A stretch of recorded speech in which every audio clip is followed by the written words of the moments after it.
Chapter 2, Dream 2, Little Bear. Dream 2, Little Bear. We'll be arriving in Damcyan soon, Wedge announced. His voice was muffled, but it had still carried down to the hold. Cecil shook Rosa awake, and she opened her eyes, forgetting for a moment where she was. When her gaze focused, she looked up at him. Cecil. You've been here this whole time? Of course, Cecil replied. Did you dream about anything? You were smiling in your sleep. Rosa paused, and then shook her head, smiling a little. I can't remember. But I think it was happy. The tension between them from earlier that morning had begun to melt a little, much to Cecil's relief. The pair returned to the main deck, and could hear the rotors of another airship approaching them from the rear. Rosa shielded her eyes from the intense desert sun, and laughed. Oh. It's the Enterprise. Sid never fails to amaze. Cecil shook his head. He's already managed to catch up to us. Biggs had spotted Sid as well, and started barking orders to the crew. Full speed ahead, you slackers. Vice Captain sir, there's no need to make it a race. Wedge protested, but Biggs just screamed the order again louder. Cecil and Rosa hid their mouths behind their hands, laughing. Even they knew it was foolish to try to outfly Sid. This would be a losing battle. Sure enough, the Enterprise suddenly pulled ahead, and Sid gave away from the steering wheel. Palom and Porum, the precocious, and now somewhat famous, twin mages of Mysidia, and the elder in charge of their care that everyone just affectionately called Elder were waving to Cecil and Rosa. They waved back, and when Palom jumped up and blew a kiss to Rosa, she reached out and pretended to catch it. Palom swooned, falling backwards onto the deck of the Enterprise. Wouldn't it be fun to have them running around the castle? Rosa asked, and Cecil blanched. Porum, maybe he could handle, but Palom was a living, breathing, walking disaster of a child. Rosa had never really gotten to know the twins as well as he did, so she had yet to be exposed to the true terror Palom could inflict on an adult. The 6-year-olds were the living definition of magical prodigies, having mastered more magic at their young ages than most adult mages did in a lifetime. They had also both survived a pilgrimage to Mount Ordeals, a holy sanctuary that had never let a soul return alive prior to their trip there with Cecil. At a young age, their hapless, not so magically inclined parents had recognized their gifts, but had not the means to nurture them, placing them in the care of the Mysidian elder and quietly exiting from the twins' lives. Porum was a bright, curious girl, who was remarkably mature for her age and unfortunately had become the default wrangler of her brother's outrageous impulses and cries for attention.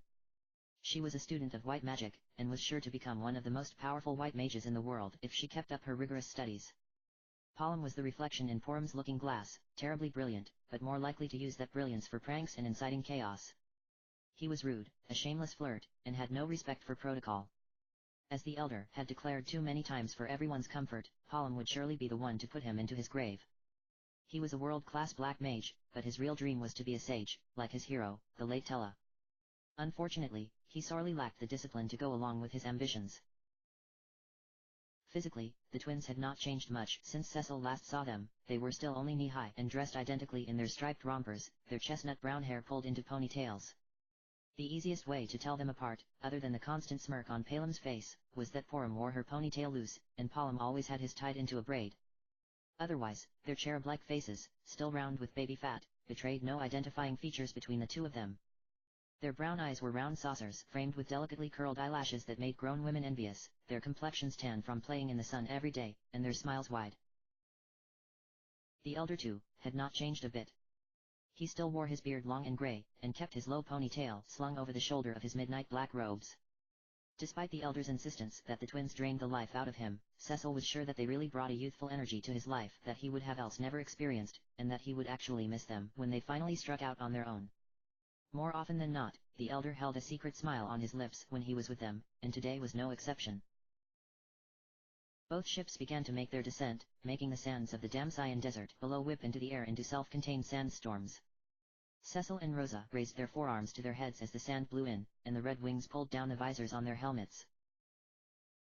A few moments later, they had landed safely, mere yards away from the resurrected Damcyan castle. As the crew began to draw in the sails and rev down the engines, Cecil stared in awe at the structure before him. The last time he had been in Damcyan, the castle had been razed to the ground, some of the fires from the Red Wings bombing not even yet burned out by the time Cecil, Rydia, and Tella had arrived, just moments away from being obliterated themselves. But now it rose triumphantly in the sky, rows of towers outfitted in the Damsayan standard and hundreds of desert blooms bursting from every conceivable surface and alcove. Even from the airship, they could hear laughter and music from figures on the tower balconies and within the courtyards. Wedge released the ramp, and both he and Biggs gave Cecil a salute. "We shall await you here, sir," Biggs said. Cecil nodded. "I'll be counting on you to keep watch, Biggs. Please express our well wishes to King Edward and the rest of the Damsayans," Wedge added. "We will." Rosa smiled. They exited the ship, and met up with Sid, Palom, Prom, and the Elder at the entrance to the castle. The massive wooden doors were thrown wide open, and 2 guards were posted at the entrance. "Come on in," one of the guards said. "Miss Harley will meet you in the Great Hall." "Please enjoy yourselves," the other guard added. "This day is as much for you as it is for His Highness. Everyone is so friendly," Porum exclaimed, her cheeks turning pink with excitement. They crossed the threshold into the first courtyard, which was filled with citizens and soldiers milling about. Some were sitting around a band of musicians that were playing on harps, lutes and clarinets, others were dancing by themselves or with children that had come wandering in, and many were clustered in small groups, talking and sipping prickly pear wine from tall crystal glasses. Many of them recognized Cecil and Rosa, and would give a bow or curtsy as they passed through. Cecil would nod to each of them, and Rosa would raise her hand demurely, blushing from the attention. Porum had to keep hold of Palom's hand to keep him from darting off after all the beautiful women. In the great hall, there were yet more people drinking, laughing, and talking, but a lone figure stood in the center of all the activity, glancing at a massive notebook in one hand and speaking into a handheld radio with the other. Her navy blue hair was swept up into a severe bun, which was tucked under the petite black graduate cap perched at the top of her head. She slipped the radio into the pocket of a black overcoat that flared over her hips like a gown, and used her now free hand to push up the black-rimmed rectangular glasses that were slipping down her delicate nose. When she looked up at Cecil, her dark blue eyes immediately lit with recognizance, and she marched over, her black boots clicking across the silver granite floors. "King Cecil?" she asked. Her voice was low and no-nonsense, but had a hint of a clipped aristocratic accent. "I'm Harley, the secretary in training to King Edward." "Secretary in training?" Palom giggled. "So, not good enough to be the real deal, hey?" "Palom!" Porum gasped, and Harley leaned down, smiling with her mouth but giving Palom an ice-cold stare down with her eyes. "I am one to take title seriously, lest I overinflate the importance of my role here in Damsayan and insult His Highness, whom I deeply respect for giving me this opportunity to serve. However, I can assure you that as someone who has only been in this position for less than a year and yet made everything you see before you happen with my own blood, sweat, and many a tear, the in-training part is merely a formality. And as your elder, I still command your respect, no matter how many fancy magic tricks you can do, Lord Palom." She then lifted her notebook, and smacked him in the side of his head with a loud whap. "Hey!" Palom cried, and Porum huffed. "Serves you right, you interminable brat." Porum turned to Harley, and bowed. "I'm sorry. I'm Lady Porum, his twin sister." Harley nodded, and waved her notebook. "I have prepared dossiers about all of you, of course. I wanted to make sure I was completely up to date on King Edward's precious friends and their accomplishments. I'm so excited to make your acquaintance." Her tone hadn't changed the entire time she spoke. If this was Harley excited, the group couldn't imagine what she was like when she was in a more docile mood. Edward had managed to hire someone who was his exact opposite in every way, from her stoic way of speaking, the confident way in which she carried herself, and her willingness to dress someone down in no time flat, as seen with Palom. She was an interesting choice of assistants for Edward, to say the least. "And Harley, where do you originally hail from?" Rosa asked. Harley blushed and shook her head. "Oh, I'm but a humble recent graduate from Troyes University for the Sciences." "I thank you for inquiring, Queen Rosa, but today isn't about me. It's about all of you, and His Highness. I'll be in the background for the rest of the day. But His Highness will be ready in..." She glanced at her watch. "Exactly 10 minutes and 51 seconds, so we do have time for a quick tour of the new castle, if you would like." "That would be wonderful," the elder said, and Palom pouted, still rubbing his smarting head. "Very good then, please follow me." Harley turned, and waved her notebook in the air, talking over her shoulder as they walked. "We are currently in the Great Hall, which is the epicenter of the new castle. It's been rebuilt using nearly 80% of the original components from the old castle, all recovered from the sands of Damcyan by untiring citizens and concerned volunteers. And as you might have already known, for the new castle, King Edward was inspired by the Fabulian and Eblanessa models of having their citizenry take up in the keep of the castle itself. His Highness has taken it a step further by allowing his citizens all area access to the castle. His dream was to make the new Damcyan castle an oasis for the arts, free thought, and impenetrable shelter for those who lost their homes and families in the war. As Harley went on and on, hardly stopping to take a breath, they climbed a flight of stairs into one of the towers, and she walked them through an example of a dormitory that had been built exclusively for children orphaned by the war. The children inside were laughing and shrieking, chasing each other in games of tag and double-fisting portions of cake and ice cream, while their nursemaids sat in a corner, enjoying their lunches and talking quietly. One of the children ran up to Harley, calling her name and hugging her leg tightly. Harley laughed and hugged her back, and Palom snorted. How are these kids not terrified of her? Oi Palom! You're not afraid of a little wisp of a Troyan beauty like her, are you? Sid guffawed, and Palom turned red. They crossed a breezeway to a new tower, which housed the castle's inn and a variety of shops. A group of soldiers were huddled at the small bar contained within, shouting random toasts and swigging a gulp of mead before making a new one. When Harley led the group past, they all let out a cheer for Baron and banged their glasses together. Harley led them in a loop back downstairs into an antechamber, and glanced at her watch. Perfect, she nodded to herself, and the guards standing at the entryway before them pulled open the doors. Inside the new room, sitting on a raised golden throne embedded with sapphires and cushioned in the finest crimson velvet, was King Edward of Damcyan. Cecil barely recognized him from the last time they had seen each other. His flaxen hair was shining as it spilled over his shoulders, and his normally pale complexion had an almost rosy glow. His brown eyes were bright and alert, and true to his adversity to formality, he was wearing his favorite red cap and traveling garments, no crown or ornate ensemble. Truly, Cecil did not think he had ever seen Edward so happy in their time of acquaintance. The man had come a long way from when Cecil had found him weeping on the floor in this very room a year ago, on the brink of death from heartbreak. And standing before Edward were more familiar faces, Yang Fang Leiden, the king of Fabul and the country's Grand Master Monk, and one of Troy's 8 holy epochs, sisters who protected the Earth Crystal and ruled Troya. Yang had his arms crossed over his chest, and nodded to the others when they entered. He had never been a man who was terribly forthright with his emotions, but he seemed even more subdued than usual. Out of everyone in the room, Cecil had seen Yang the most since his wedding. Even though Cecil and Yang were crowned close to the same time, Cecil had leaned on Yang heavily for advice. He was 15 years older and had seemingly been born with all the qualities that made a king, whereas Cecil felt like he was still learning into everything that had been dropped in his lap. But Yang had been his normal self the last couple of times they saw each other, which made his aloof demeanor now all the more troubling to Cecil. Notably absent were two people Cecil thought for sure would have arrived by now, Rydia and Edge. Cecil hadn't seen Rydia since the wedding, but had heard through Luca, who occasionally snuck up to the surface world to assist Sid on his engineering projects, that she was doing well.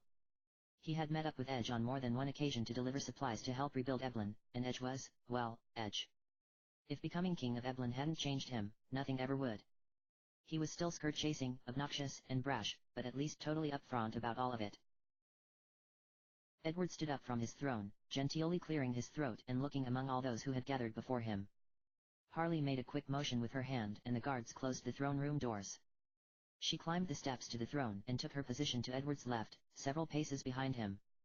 On each side of the room, massive tables had been set up, with a buffet spread that contained some of the finest cuisine specialties from the world over. Harley had done meticulous research to make sure every kingdom's signature dish was represented so that every guest had a familiar favorite to dine upon. The mingling smells were mouth-watering. If it weren't for Porum's iron grip, Palom would have dove head first into the tiered cake at the center of it all. Edward raised his hand. Greetings, honored guests. I must first express my unending gratitude for all of my dear friends who have come to join us here today. It is only thanks to your generous support that Damcyan could be restored to the bustling town you see before you. And so, to celebrate our reconstruction and to show my appreciation for all that you have done, I would like to take this opportunity to get on with it, already. Palom sighed, eyeing the cake. Porum snorted and yanked on his braid, hissing into his ear. Palom, hush. All of the adults in the audience, including the elder, tried not to stare incredulously at Palom as he winced from Porum's discipline. Harley looked like she was about to blow a gasket, and Cecil could swear he saw a stray hair spring out of her otherwise perfect hair in anger. Edward merely laughed, and the way it echoed in the throne room sounded like music. Ha ha ha. I missed your candor, Palom.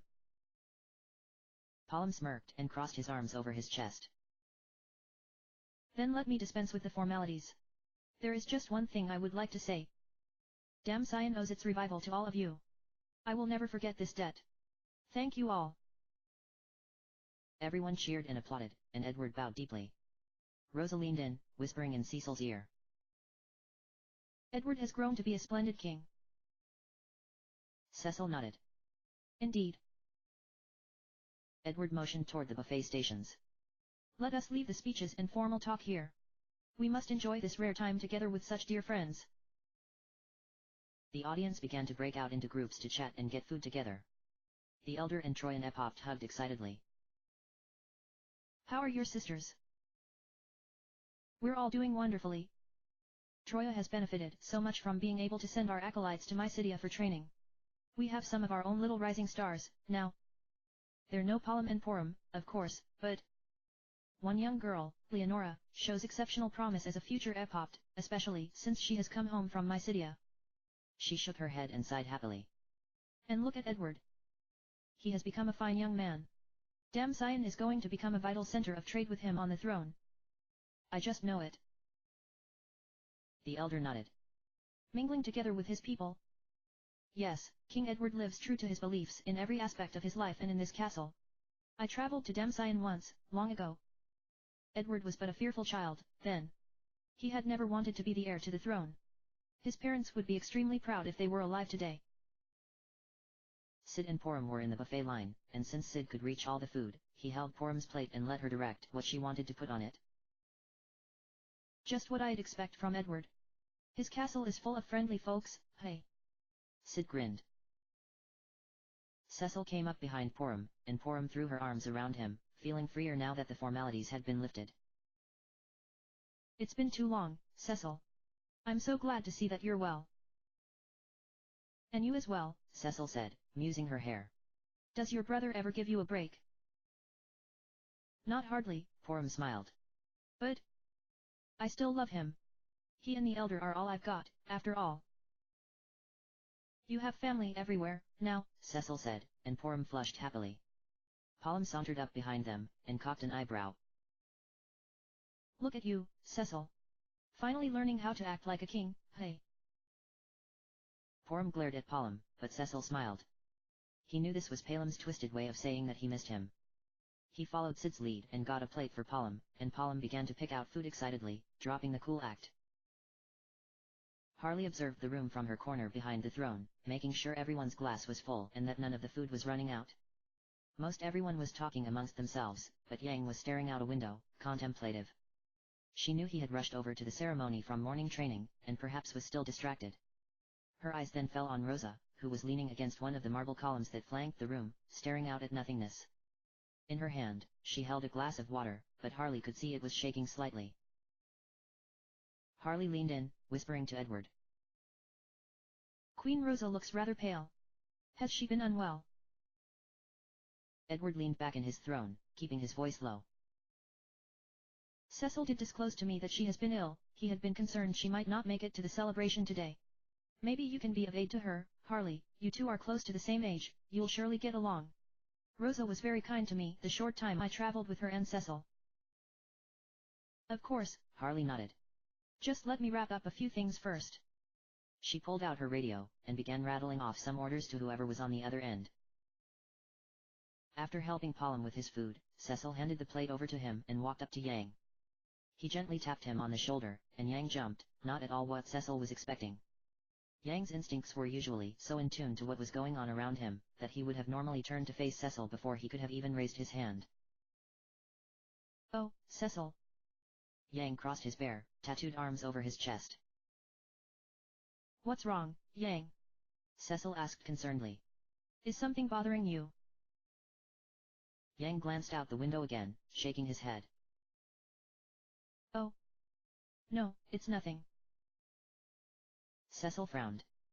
He knew that tone, considering he had just said the same thing to Rosa that morning after his disturbing nightmare. He wasn't sure if he was forcing his own feelings of uncertainty on his friends, or if something strange was going on. Yang forced a laugh, and threw an arm around Cecil's shoulders, nodding to Edward. But would you look at our Edward? He has put together a fine celebration here. You should congratulate him in person, Cecil, he looks up to you the most, you know. Cecil looked over at Edward. He agreed with Yang. Of course, Edward had really outshone everyone's expectations, but he knew when the subject was being forcefully changed. He decided to play along, for now. I think I'll do that, Cecil said, and gently detangled himself from Yang's arm, approaching the throne. There's too much that is off this morning. I can't quite put my finger on it, but... Cecil! Edward exclaimed, and stood up, reaching for Cecil's hand. Cecil shook Edward's hand, and he smiled wider. Thank you for coming, Cecil. Never in my life did I think the king of the most powerful nation in the world would make it out to see Damsyan and I. Growing up, our relations with Baron were always strained, at best. It's a dream to not only be allies with Baron now, but for the king and queen to be such dear personal friends of my own. And it's thanks to you, Cecil, that I can call everyone in this room my friends as well.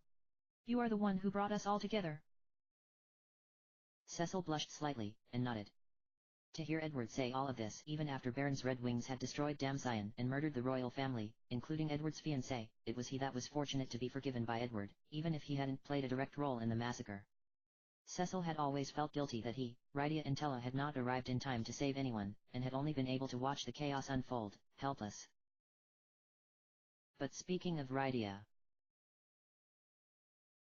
Cecil looked around. The only new person that had arrived to the festivities was a sandy-bearded man in a blue robe that Cecil recognized as Damsyan's elderly chancellor, one of the very few survivors of the bombing. Rydia and Edge were both still missing. Edge, he would have expected to be late. Knowing him, he probably forgot what day it was and was gallivanting in the Evelyn desert with his ninja clan. Edge had thrown himself into the training of his new army with reckless abandon, something the seneschal of Evelyn agonized over every day. The king of Evelyn should be on his throne, here with his people, and guiding the development of our nation. Not trying to get himself killed in an accident by rookie ninjas. But Princess Luca had told Cecil and Rosa that Rydia was excited about seeing everyone again, especially Edward, whom she had become close to prior to her being stolen away to the Feymarch when Leviathan attacked their ship. It wasn't like her to be late, either. Are Rydia and Edge not coming? Cecil asked. Edward frowned, tucking his hair behind his ear. They both said that they would, even Edge RSVP'd by the requested deadline. I suppose they will show up sooner or later. You must be right, Cecil said, but he still felt uneasy. Yes, something definitely was going on, maybe his nightmare had not been nothing. After all. He looked back up to Edward, his mouth in a straight line. With the open castle, what have you done with the crystal? I can't imagine anyone would go after the crystals again, but... Edward chuckled. Of course you would be the first to notice. Don't worry, my friend. I have thought of everything. Edward strode over to the right of his throne, pressing the back of his hand to a seemingly random brick inlaid in the wall. Cecil could barely make it out, but there appeared to be an indentation in the wall where the signet of Edward's ruby ring fit perfectly. A door swung open behind Harley, and Cecil could see the familiar gleam of a crystal room from where he stood. Whoa! A hidden door! Palom squealed, shoving his plate in Porum's hands and running over, barreling past Harley and dashing inside. Porum sighed and set both her plate and Palom's down on the buffet. Quiet, Palom. She ran after him, disappearing through the threshold. It is not just anyone who can open this door, Edward said, holding up his hand. The crystal is safe here. Cecil turned toward Rosa, who was staring ahead. She hadn't moved an inch when the door slid open. Do you want to see? Cecil asked. At first, Rosa didn't respond, but after a few seconds she blinked and looked up, as if she were just seeing him for the first time. Her eyes were unsteady, unfocused. Cecil felt as if she were staring straight through him, and not at him. Oh. Forgive me. I was just lost in thought. You go ahead with the twins. Cecil was about to protest. Suddenly, he didn't want Rosa out of his sight, when Harley stepped forward, gently resting her hand on Rosa's back and taking her drink from her hand, which was in danger of slipping through her fingers from the building condensation. Queen Rosa, may I get you a refreshed beverage? And perhaps show you some of the specialties I worked with a Baronian chef to prepare? I'd love to know how they compare to your favorites back at home. Oh. Yes, that sounds nice, Harley, Rosa said distractedly, and drifted away with Harley's gloved hand still pressed to her lower back. Cecil paused, but decided if Edward could trust Harley, then so could he. He turned to enter the crystal chamber. He had a sinking feeling building in his stomach, and he prayed that he would see nothing amiss. Inside the chamber, the crystal of fire shone brilliantly, slowly spinning in place above the crystal dais, like a tiny planet. It was a transparent blue color, and gleamed like a piece of highly polished jewelry set in a crown. Cecil could see the reflection of the twins' faces in the stone as they stared up at it from the bottom steps of the dais. So, this is Damscion's famous fire crystal, hey? Palom asked, totally in awe. He had never seen another one of the world's crystals, only the crystal they protected in Mysidia. Even though it looked exactly the same, the aura he could feel radiating from it was remarkably different, powerful, consuming, energetic, not like the gentle, calming, serene light of their crystal in the Tower of Prayer back home. The opposing force to the water crystal we keep in Mysidia. Porum trailed off. After a few moments, she gently tugged Palom's sleeve. We should go back now. What, already? Palom protested. Come on, Porum. Just let me check it out. Are you serious? We finally get to see everyone, and you want to stare at a stone. Palom pouted, looking between the crystal and Cecil, who had wandered in behind them. Cecil gave him a look that said, I can't help you. And Palom finally gave up, sighing. Geez. You're such a nag. He reluctantly followed Porum out of the crystal room, their leather booties hardly making a sound as they padded across the mirrored floor, and Cecil was left alone. He walked up the steps of the dais, investigating the crystal up close. It continued to silently shed its light, and Cecil let out a private sigh of relief. Edward had been right. The crystal was safe, and Cecil chastised himself for worrying about nothing on what was supposed to be a day of celebration. As he turned to leave, there was a sudden flash of light that reflected off the walls, blinding Cecil and making spots pulse before his eyes. But when he had managed to gain his bearings and look over his shoulder, the crystal remained exactly the same as before, no brighter or duller than when the door to the room had first opened. No one from the throne room had come running in to see what was going on. Cecil could hear them all chatting and laughing, totally oblivious.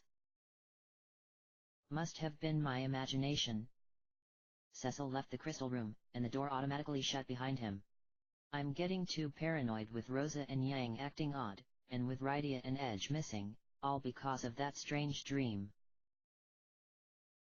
Excuse me, my lords, my ladies. A shout suddenly came from outside the throne room, and the doors crashed open, revealing a Damscion soldier that bolted right up to Edward, bowing quickly as he caught his breath. Edward gestured for him to rise and patted his shoulder. No need for formalities, what is going on? I'm sorry to interrupt. The soldier huffed. But we've just received word of an incident on Mount Hobbs. Yang was shaken from his rumination at the window, and looked over his shoulder at the soldier. What was that? Tell us everything. Edward frowned, and the soldier nodded. Our lookout on Mount Hobbs sent a message, sire. He reported finding a group of Fabulian monks, beaten and unconscious near the summit of the mountain. He tried to revive them, but he hasn't the white magic strong enough to do so. Yang's face fell, and he clenched his fist. It was his worst fear. He had thought it was safe to let his men finish their training on their own. He thought they were ready, and that he could go to Damscion without them. How foolish.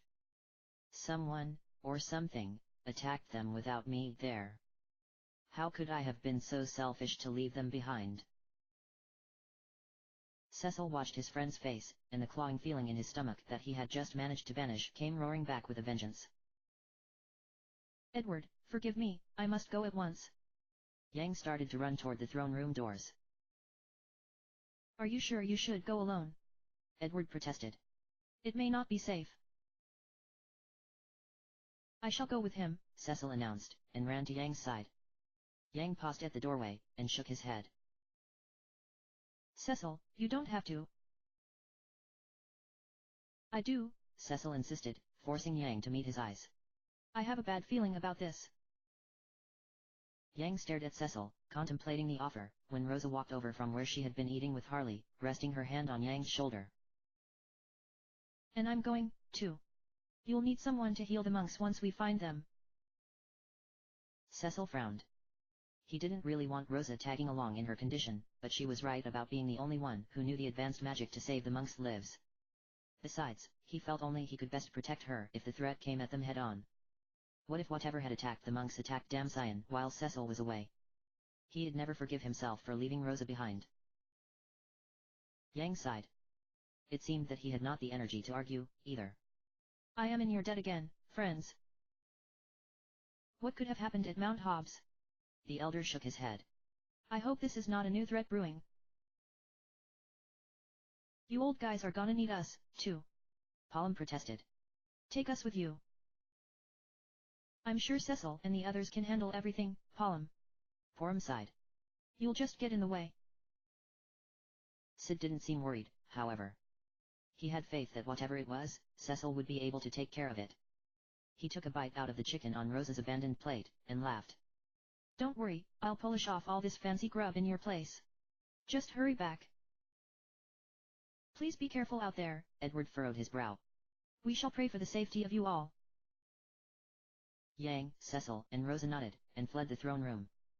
As they pushed past the partygoers and revelers, they could hear the throne room doors slamming shut behind them. Yang, did you get here with a hovercraft? Cecil asked. When he had originally scaled Mount Hobbs with Edward, Rosa, and Rydia, they had needed to take a Damsien hovercraft to cross the shoals in the ocean that divided the two land masses, and only Damsien had control of such a contraption at the time. No, Fable and Damsien funded a bridge to link our two kingdoms together, Yang said, trying to control the rising concern in his voice. He had to remain calm, for both his comrades and the assaulted monks. Nothing good will come from panic. We just need to cross it to reach Mount Hobbs. This is eerie, Rosa said softly. It's like events from a year ago are playing out all over again. This is reminiscent of how we first met you, Yang. I don't like it. Let us pray the situation is not as dire as the time before, Yang replied. They had emerged from the castle, and Yang pointed east, across the desert. The bridge is across this way, and from there we'll be at Mount Hobbs' doorstep. Let us make haste. As they ran, Yang strapped on a pair of claws, flexing his fingers and swiping at the air a few times to get his blood pumping. Cecil had Ragnarok readied in his scabbard, and Rosa was managing to keep up just fine, loading the magazine of the new, pearl-white auto crossbow one of Sid's apprentices had recently engineered for her with freshly blessed holy arrows. Are you going to be okay? Cecil asked. Rosa nodded. I feel better. Eating helped, and Harley had someone fetch me something from the apothecary for my head. Please, don't worry about me, I won't be a burden. Then I won't. Just promise you'll tell me if you need to rest. Yang, not meaning to overhear the conversation, clenched his jaw. Sheila. Please be safe. Please. Whatever attacked my men. Don't let it make its way to Fable. Normally, he would have no reason to believe his wife couldn't take care of herself. She had once decimated an invading army with a frying pan, after all. But things are different now. At the base of Mount Hobbs, another Damsien soldier was waiting for them. King Cecil. King Yang. It seems the number of monster attacks is increasing again. Please be careful in the field. My colleague is at the summit, watching over the fallen monks. Yang nodded, practically shoving the soldier aside as they began to scale the well-worn mountain path. As they climbed, it was immediately apparent that the Solider was not speaking in dramatics. When the crystals had been restored to their rightful homes, monster populations had greatly diminished in many areas of the world, and monsters that had previously gone feral and openly attacked travelers and townspeople reverted back to their previous habits of mostly leaving people alone unless their nests were disturbed. Mount Hobbs had never been a place one could have a family picnic. There was a reason why Yang, and his ancestors before him, trained so vigorously on the summit every day, but prior to the crystals being spirited away, a relatively green soldier could pass through unharmed, and the royals of Damsien and Fable were fine if they had escorts. Today, however, flocks of fledgling rooks, red and yellow-feathered cousins of the cockatrice that had migrated all the way from Evelyn's mountains, dive-bombed the party viciously from above without warning, halting their progress every few steps. The ones that were not dispatched by Rosa's crossbow were torn apart by Yang's claws. The undead still roamed the mountain as well, which Cecil would impale with his sword before they could climb all the way out of their shallow graves scattered throughout the path. Despite the rising elevation, a hot, dry wind would occasionally bluster through, stinging their eyes and causing the cracked skulls and loose bones of former mountaineers to roll about on the rocky floor until they got snagged in dried up, dying brush, or tumbled over the mountainside. The heat of the wind was so intense, that Cecil could almost taste smoke. This wasn't normal. And the closer they got to the summit, the higher the temperature seemed to rise. Cecil swiped at the sweat on his brow, stabbing his blade into another shrieking Skuldye's hand that was clawing its way out of the ground. Does this have to do with the flash of light I thought I saw in the fire crystal's chamber? Or is it something else? The sun was at its highest point in the sky by the time they reached the summit. Yang dashed ahead, practically leaping up the winding passage to reach the mountain's highest peak. It was eerily silent. There were no aggressive shrieks from the fledgling rooks, no warning chatter from the Skuldye's, and the wind mutely passed through the branches of the rotting, blackened trees that were long dead and had entered the late stages of petrifaction. Are you all right? Cecil and Rosa heard Yang call from above. A Damsian soldier came barreling down from the ledge above, skidding to a stop in front of Cecil and Rosa just as they were about to begin their climb. Your Highnesses? Did King Edward get my message? He did, Cecil said. Are the monks up there? It doesn't look good, sire, the soldier frowned. Whatever got them must have sprung a surprise attack. I see no evidence of a struggle, so I don't think they were able to fight back. But no one, and nothing, has been back the entire time I've been keeping guard. Please stay here, Cecil said. We'll take a look. The soldier nodded, and Cecil and Rosa raced after Yang. They found him kneeling before one of two bodies, and it was plainly evident from their traditionally shaved heads and their dust-covered blue cotton drawstring pants that they were Fabulian acolytes. Cecil knelt before the second body, gently lifting a wrist to take a pulse and then pressing his head against the monk's bare chest. He's still breathing, Cecil declared, and Yang nodded soberly. Indeed. But these weren't the men I was training with this morning. I'm confused about why they would have been out here. Cecil stood up. Rosa, can you cast a rise? Rosa was standing at the edge of the plateau, her eyes glazed over as she stared beyond the fallen monks toward the darkened cavern entrance that would guide them around to the eastern pass of the mountain and take them toward Fabul. In the distance, the northern seas were glittering under the noontime sun, indifferent to the carnage that had occurred above. Rosa, Cecil said a little louder, and she blinked. Right away. She nodded, and began to cast the spell. Cecil and Yang exchanged uneasy looks, but said nothing. A rainbow globe of light appeared above each monk, raining sunbeams and translucent feathers over their bodies. As the light faded away, both of the monks began to stir, and Rosa sighed, lowering her crossbow so that it tapped the ground. Thank goodness their wounds were not serious. I would expect no less from any monk of Fabul, Cecil said. Yang extended his hand, helping the first monk up and grasping onto his arm to keep him steady. What happened here, An? Master? An cried. Your wife. I mean, Queen Sheila. She has. He glanced over at Cecil and Rosa, trailing off, but Yang had heard enough. What? Yang gasped. When? Bale and I were on our way to Damsian to inform you when we were ambushed, An added. The other monk, presumably Bale, nodded. We don't know how long we've been out of it, Your Highness. So we'd best hurry. Excuse me. But is there something wrong with Sheila?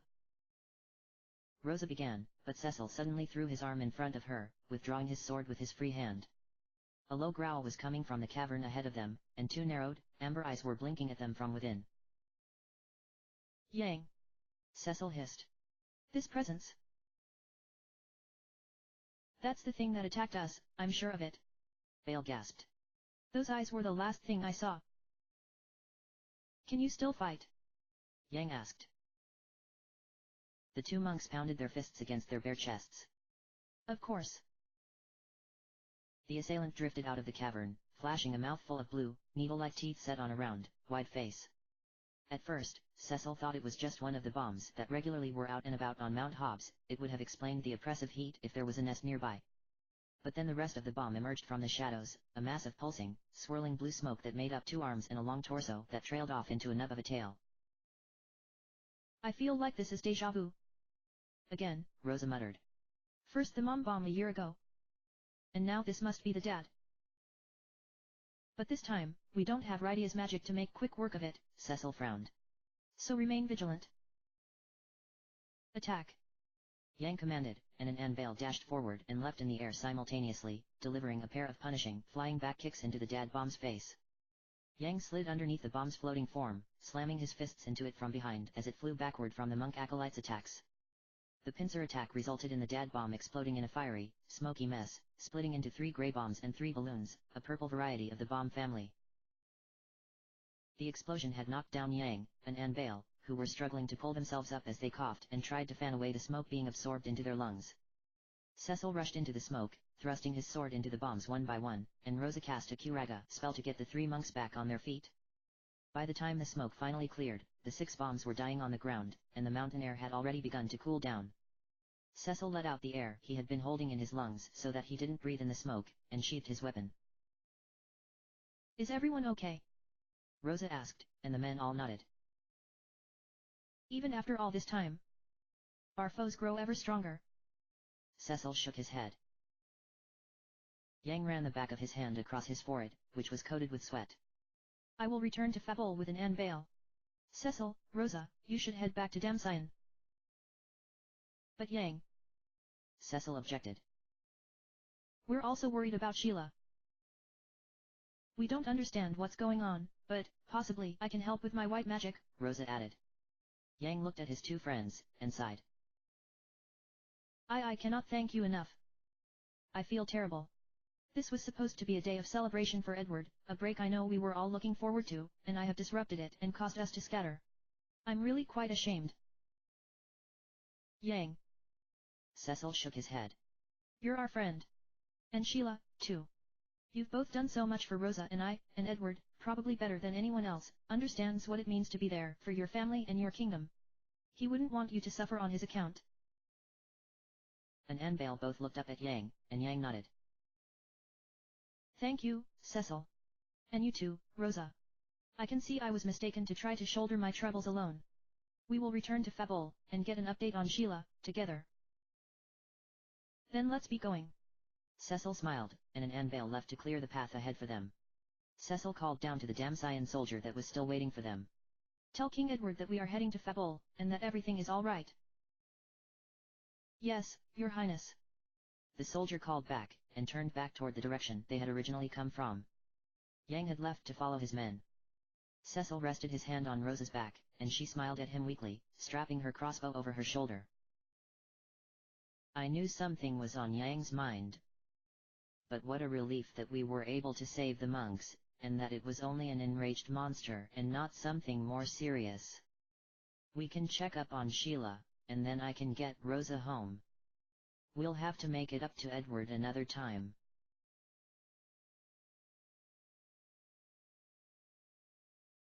Fabul Castle was nestled just outside of a massive forest, with the sea to its back. Fabul had a formidable navy in addition to their monks, although they had hardly ever utilized it. They were not a country drawn into much conflict, with the exception of Golbez abducting their wind crystal last year. Primarily, Fabul used their navy and ships for sea passage if there was a need for anyone in the kingdom to travel outside the continent. Crossing the moat and drawbridge that led to the castle gates, the party was greeted by a variety of monk guards, all of which seemed more excited than usual to see Yang.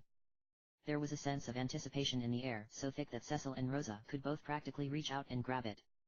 Their suspicions were confirmed when the Duke Consort himself came out to greet them. He had probably been notified the second Yang had set foot on the property. You men. Return to your posts, Yang ordered an Anvil. Yes, Master. They nodded, and took their positions in front of the doorway the Duke Consort had entered through. I have returned, Yang said, and the Duke Consort bowed briefly. How is my wife? Your heir should be born at any moment, Master Yang. What? Cecil and Rosa cried, and looked at each other, jaws on the floor. Yang and the Duke Consort, thanks to years of intense discipline related to tempering one's emotions, didn't even flinch at their simultaneous outburst. The Duke Consort would have allowed himself a laugh, if the situation wasn't quite so serious. It was such an amusing contrast, the young rulers of Baron compared to Yang and himself. So that was what the monks were trying to warn Yang about. Sheila is in labor, having a baby. No wonder Yang has been on another planet all morning. Cecil crossed his arms over his chest, looking back up at Yang. What was he waiting for? Yang, go to her. Yang flushed and looked down. I can't. There's nothing I can do for her now. Yang. Rosa gasped. No. Until the babe is born, I will busy myself training the acolytes. With that, he shot in a look.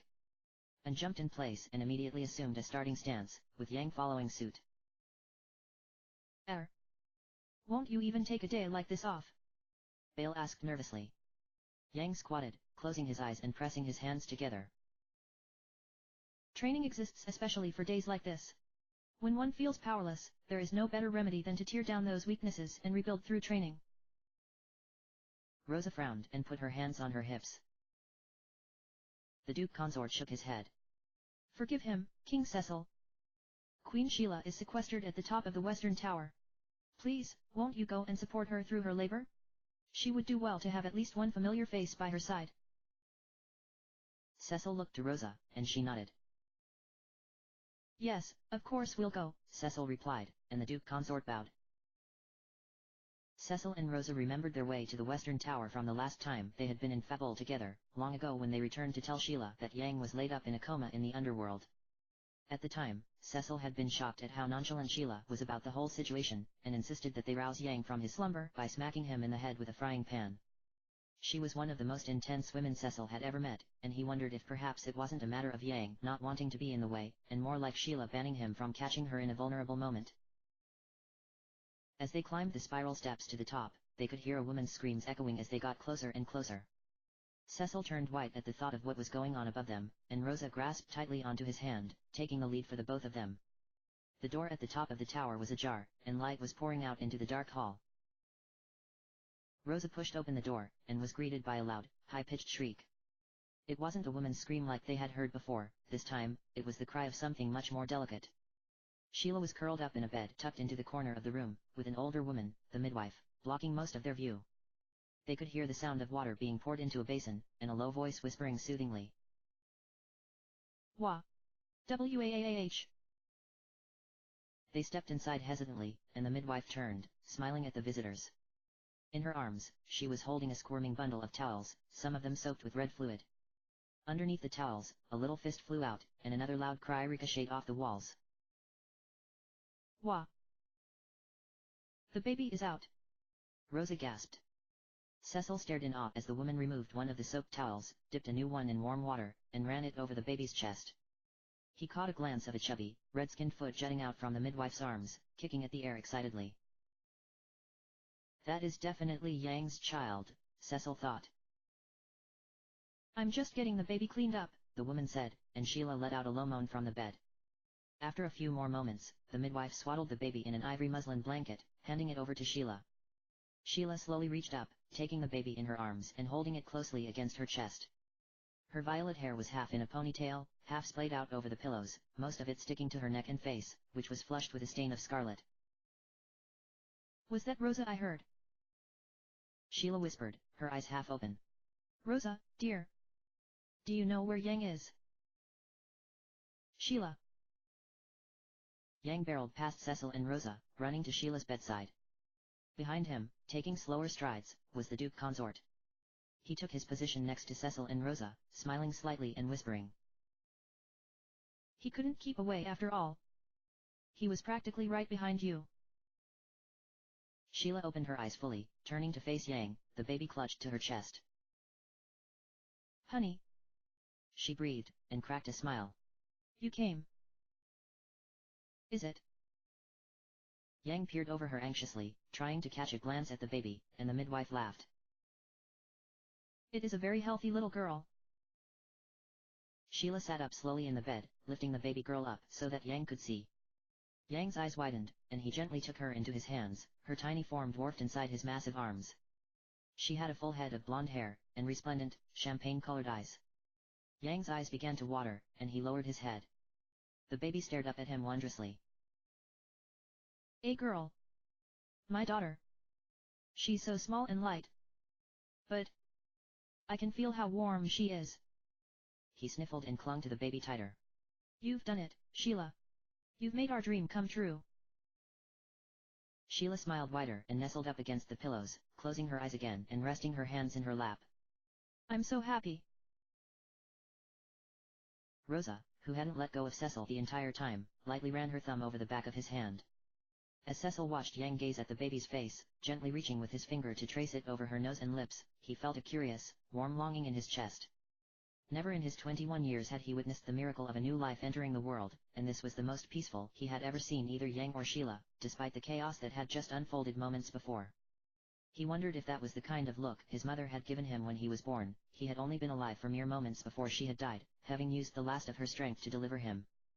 Had she been happy to meet him? Had he smiled when he saw her face for the first and last time, or did he cry? The only person in the world who could possibly know the answer to any of those questions was light years away, sleeping within a roving moon that had disappeared from the heavens a year prior, his estranged brother. He looked down at Rosa, squeezing her hand as she flicked a tear off her cheek. A dreamy look had overtaken her features as she watched the new family's first moments together. Congratulations! She exclaimed, sniffling. Why didn't you even tell us you were expecting? Cecil asked incredulously. Yang looked down as the baby broke free from her swaddle and grabbed his finger, her fingers locking in a mini-death grip. Sheila and I have had a lot of difficulties when we've tried for a child in the past, Yang replied softly. It's been our dream to start a family of our own since we were married. When the war ended, we both accepted that perhaps it was not meant to be.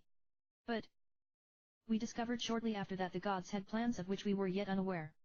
We didn't want to jinx anything, so we kept it quiet from most everyone. I also didn't wish to take away from today's celebration. You are the first of our friends to know the truth. Cecil sighed and shook his head, smiling. Of course Yang wouldn't want something as minor as the birth of his first child to make him the center of attention for even 1 minute. You never change, do you?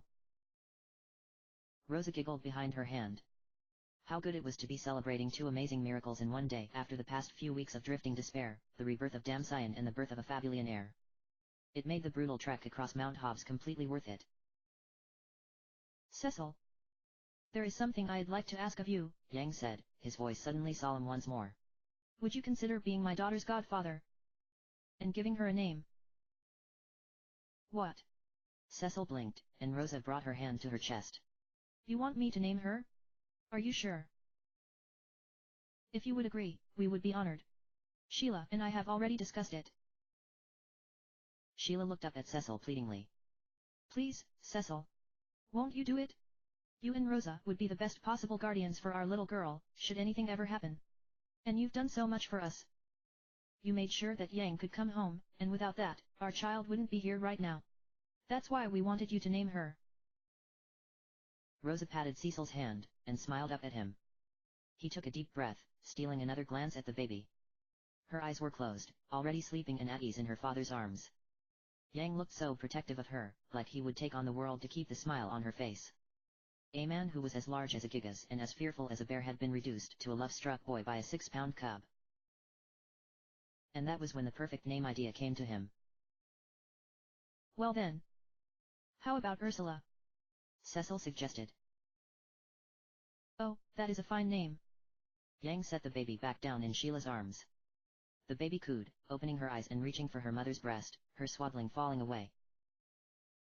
A very strong name, Cecil, Rosa smiled. Ursula. I think she likes it. You have named her well, Cecil. Ursula let out a gurgle, a gummy smile forming on her chubby face. Yang leaned down, stroking a finger over her cheek. Ursula. Aren't you glad we asked your Uncle Cecil? Uncle. Cecil blushed, and Rosa laughed, leaning her head against his arm. Thank you, Cecil. Sheila smiled as she tried to position Ursula in her arms to help her latch for feeding. The midwife leaned over, whispering some advice as she helped Sheila get more comfortable. The window to the north of Sheila's bed was thrown open, letting in the bright afternoon sunshine and the occasional chatter from the courtyards outside. A shout of surprise drifted up through the air, and the sound of airship rotors began to cut in, getting louder and closer by the second. Cecil walked over to the window, leaning outside. Sailing directly over the tower was a cherry-stained airship that looked like any other red-winged ship, with the exception of the massive drill attached at the bow. That meant that it could only be one ship in particular, the only model to ever have been fashioned with such an accessory. That's the Falcon. Cecil blinked. But the Falcon should be in the hands of the dwarves. End of chapter.